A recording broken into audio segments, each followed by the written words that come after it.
Hi friends, வணக்கம். வாங்க இன்றைக்கி நம்ம பாறை மீன் குழம்பு எப்படி வைக்கிறதுன்னு பார்க்கலாம்.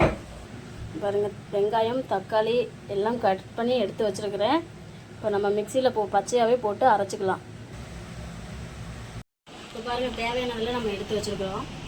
இது வந்து தக்காளி, வெங்காயம், தேங்காய் மூணையும் சேர்த்து பச்சையாக அரைச்சி வச்சுருக்கோம். தேவையான பொருள் பார்த்திங்கன்னா மாங்காய் கட் பண்ணி வச்சுருக்கேன், வெங்காயம், வெந்தயம், கருவேப்பிலை, கொத்தமல்லி, புளி தேவையான அளவு எடுத்து வச்சுருக்கேன், இஞ்சி பூண்டு பேஸ்ட்டு, அவ்வளோதான். இப்போ நம்ம வந்து குழம்பு வைக்கலாம். பாறை மீன் பீஸு, இது பாறை மீன் மண்டை. பாறை மீன் மண்டையை போட்டு குழம்பு வைக்கலாம். பாருங்கள், தேவையான அளவு எண்ணெய் சேர்த்தாச்சுது. இப்போ கடுகு போட்டு பொரிஞ்சோடையும், கடுகு பொரிஞ்சிருச்சு, வெந்தயம் எடுத்து வச்சாலும் அதையும் சேர்த்துக்கலாம். வெந்தயம் பொரிஞ்சதுக்கப்புறம் நம்ம கருவேப்பிலை சேர்த்துக்கலாம். பாருங்கள், இப்போ கருவேப்பிலையும் சேர்த்துக்கலாம். கருவேப்பிலை பொரிஞ்சிருச்சு, வெங்காயம் சேர்த்துக்கலாம்.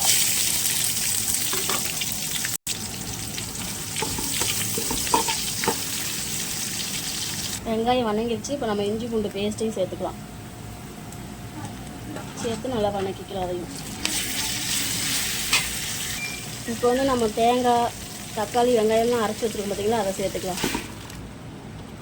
அதை சேர்த்து நல்லா பச்சை வாசனை போகிற வரைக்கும் வணக்கணும். இப்போ பாருங்கள், இந்த அளவுக்கு வந்துருச்சு. இது கொதிச்சு கையிலலாம் தெளிக்கும், அதனால் மூடி போட்டு மூடிக்கோங்க.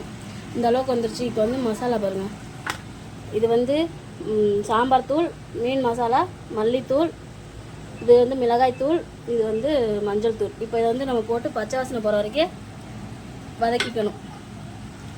எண்ணெய் நல்லா பிரிஞ்சு வர அளவுக்கு நல்லா வதக்கி எடுத்துக்கணும். நல்லா எண்ணெய் பிரிஞ்சு வர அளவுக்கு நம்ம நல்லா வதக்கி விட்டுக்கலாம். இப்போ வந்து நம்ம உப்பு போட்டுக்கலாம். போட்டுக்கிட்டு இப்போ நம்ம மூடி வச்சிடலாம். எண்ணெய் அதெல்லாம் பிரிஞ்சு வர அளவுக்கு நல்லா வதங்கட்டும். இடையில எடுத்து கிளறி விட்டுக்கணும். இப்போ பாருங்கள், இந்த அளவுக்கு நல்லா இதாகிடுச்சு. நம்ம எல்லாம் அரைச்சி வச்சோம்ல, அந்த இதுலேயே தண்ணி ஊற்றி அதையும் சேர்த்துக்கலாம்.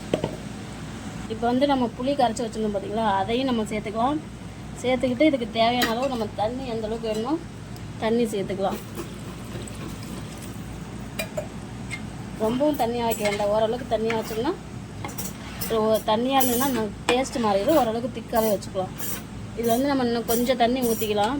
அப்போனா வெந்து வர்றப்போ குழம்பு கொஞ்சம் சுண்டி திக்காக வந்துடும். பாருங்கள், போதும். இப்போ நம்ம மூடி வச்சிடலாம். இப்போ நம்ம உப்பு காரம் எல்லாம் போதுமான எல்லாம் செக் பண்ணிவிட்டு நம்ம மூடி வச்சோம்னா நல்லா கொதி வந்தோடனே குழம்பு நல்லா திக்காக வந்துடும். அப்புறம் நம்ம மீனை சேர்த்துக்கலாம். இப்போ வந்து மாங்காய் சேர்த்துக்கலாம்.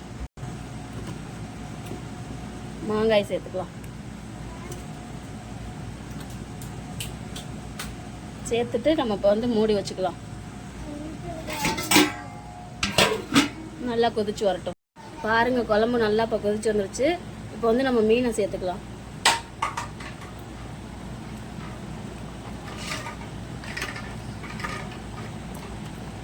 மீன் சேர்த்துட்டு ஒரு கொதி வந்ததுக்கப்புறமேட்டுக்கு நம்ம அடுப்பை ஆஃப் பண்ணிக்கலாம்.